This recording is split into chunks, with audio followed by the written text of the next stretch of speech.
हे काय देवांश?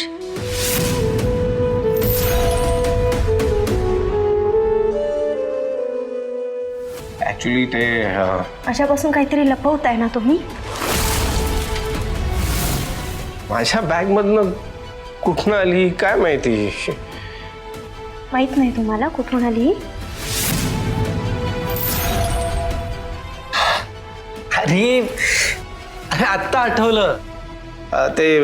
ते मी जिथे काम करतो ना तिथे एका व्यक्तीची आहे ही टोपी. चुकून माझ्याकडे आली असेल. डोंट वरी, मी उद्या देऊन टाकेन त्यांना परत.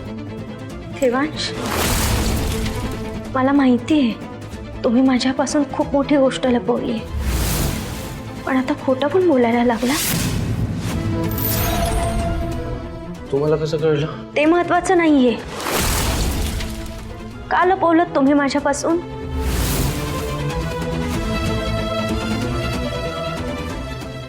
सॉरी साई.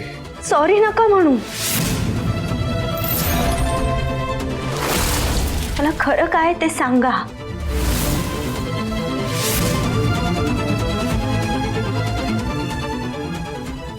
सांगतो. खरं तर मी हे सगळं खूप आधीच सांगायला हवं होतं तुम्हाला, म्हणजे वेळच नसती आली माझ्यावर. जेव्हापासून या घरात आलोय ना आपण, तेव्हापासून मी माझ्या फील्डमधले ना खूप जॉब शोधायचे प्रयत्न केले. खूप वेगवेगळ्या कंपनीजला व्हिजिट केलं, खूप वेगवेगळ्या लोकांना जाऊन भेटलो सही. पण सगळ्यांना ना फक्त माझ्या नावात इंटरेस्ट होता. कोणालाच माझ्या स्किल्समध्ये, माझ्या नॉलेजमध्ये इंटरेस्ट नव्हता. इंटरेस्ट होता तर तो फक्त आणि फक्त जहागीरदारांच्या क्लायंट बेसवर. आणि मी का म्हणून माझ्याच कंपनीला बिट्रे करायचं? का वागू मी असा? म्हणून मग नाईलाजाने मी वेगळ्या फील्ड मधले काम शोधण्यासाठी प्रयत्न सुरू केले. एक्सक्यूज मी सर, काय पाहिजे? मला जरा काही काम हवं होतं. कुठलं काम आहे का तुमच्याकडे? गणित येतं का तुला? ऑफकोर्स येतं. या आधी कुठं काम केलं तर? सर मी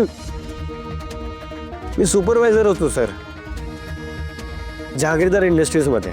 मग ठीक आहे, तुला काम दिलं. आणि हे काय हिशोबात तर गडबड आहे.